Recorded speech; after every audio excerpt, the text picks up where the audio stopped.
Welcome back to Lessons from the Front. And today I'm going to be focusing on a vehicle I've been wanting to create a video on for some time now, the Japanese SoMo Type 91 armored car.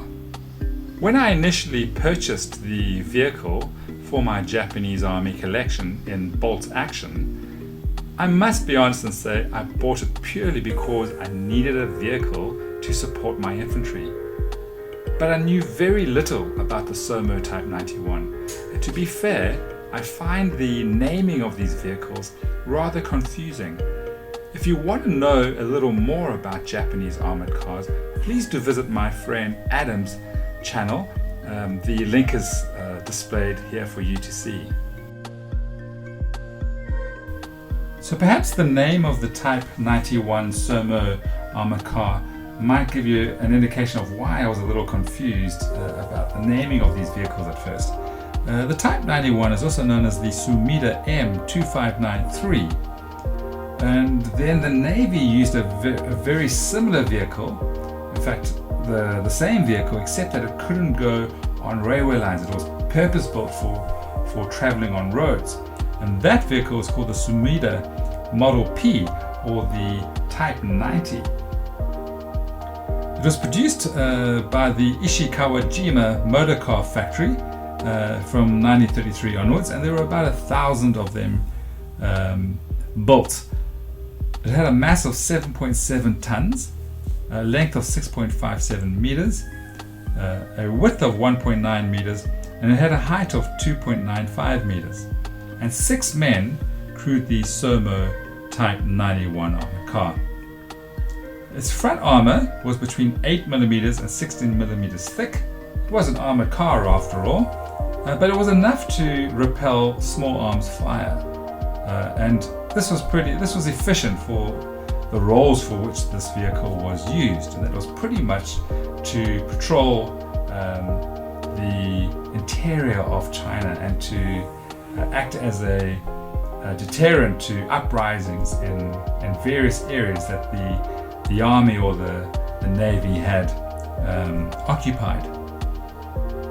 It had a main armament of a single 6.5mm machine gun or a 7.7mm machine gun. And its secondary armaments, there were slits provided for rifle or light machine guns to fire from the side of the vehicle, and those slits could be shut when not in use.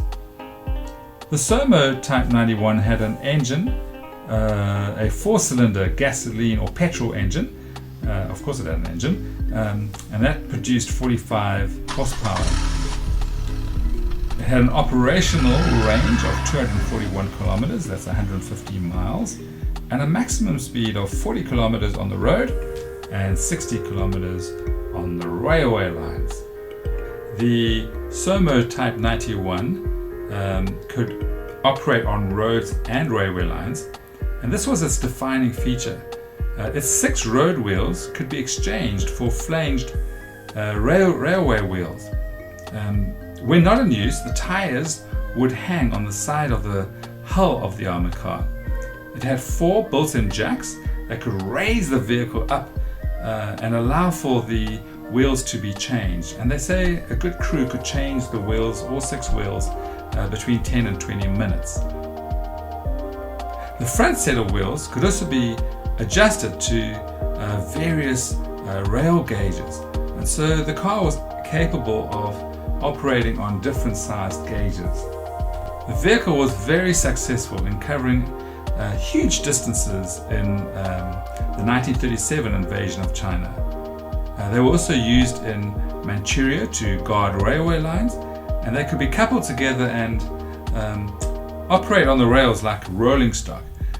This led them to being used in joint operations with trains, and were used for reconnaissance by the Army. So the question then for bolt action wargamers is the SoMo Type 91 armored car worth purchasing and having in one's collection? Well, I'd like to respond to that from 3 perspectives.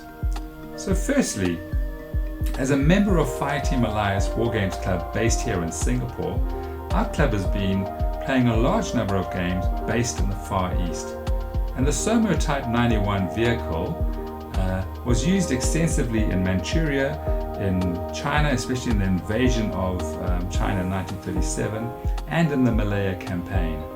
And as we've been playing a lot of the battles based in the Far East, having the Type 91 is a no-brainer. And so from this perspective, I'd say that a vehicle that's worth having in themed games is worth having on the table. The second perspective is the fact that this vehicle is rather cheap to put on the table. It's not going to cost you a lot of points. It's not going to eat up points that you need for a large Japanese infantry force.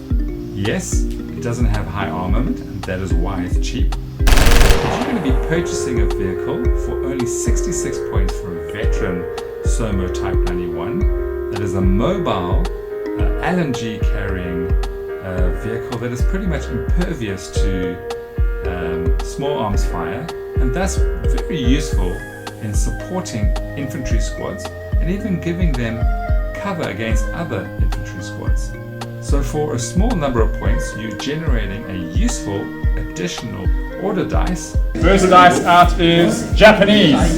Oh, first dice. let's go. And therefore, yes, it's worth having on the table. And then finally, and probably the most important perspective, is to build and put things on table that you enjoy playing with.